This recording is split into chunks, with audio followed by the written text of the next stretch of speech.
Ever since the transition to the ultra-clean sound of digital recording and processing pointed up just how much distortion and overdrive was a part of the sound of modern recordings and productions, distortion has become one of the most widely used effects in the producer's and mixer's arsenal.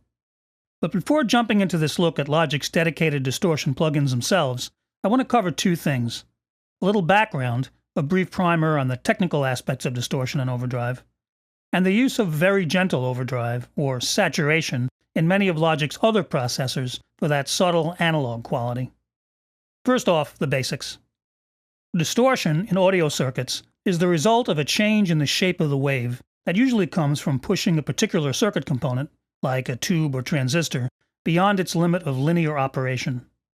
When the signal level exceeds the ability of a device to respond to the level swings of the waveform, the tops and bottoms of the wave are clipped. They flatten out to some degree.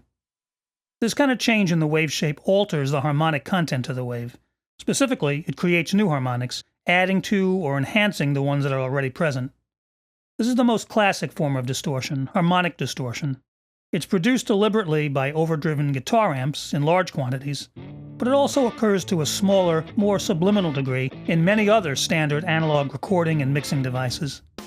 And keep in mind, even full-blown distortion is not just for guitar. Many instruments, and even vocals, can benefit from both subtle and more aggressive overdrive when the effect is called for, especially for creative use. There are many types of circuit components that can produce distortion, each with their own distinctive distortion character. When many people think of analog distortion, they immediately think of tubes, which are probably the most well-known and widely used, or emulated, devices for generating distortion to whatever degree. But tubes aren't the only game in town. Transistors also lend their distinctive overdriven character to many circuits. And of course, even digital equipment can produce its own distortions if used improperly, and in many musical styles, that harsher sound is put to good use by emulating the edgier quality of digital clipping and the unique byproducts of very low-resolution digital recording.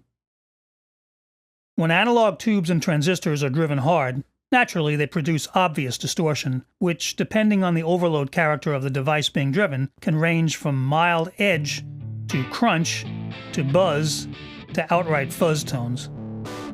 Different types of tubes are employed in circuits like guitar amps, and each model has its own distinctive tone.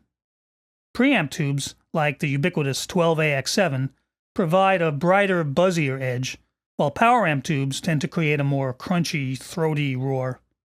Popular models like the 6L6, EL34, and EL84 each have their own particular overdrive quality. Transistor distortion tends to be a little edgier than tube overdrive, but it's still highly desirable. Transistors also come in many varieties. Older germanium transistors have a somewhat smoother overdriven quality. Silicon transistors have a different, slightly sharper edge distortion quality.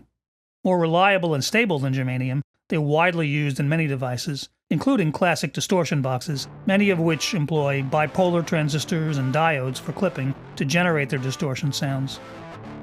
Op-amps are more complex transistor-based circuits, also widely utilized for a variety of distortion sounds in various stomp boxes. And FETs, field effect transistors, or FETs, are a later design with a smoother distortion characteristic that many people describe as closer to tube-like.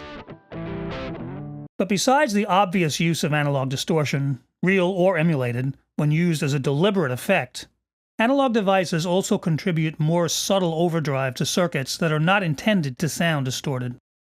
When this happens, that subtle, almost subliminal extra edge is not perceived as distortion, but as the famous analog warmth and presence that everyone is so fond of.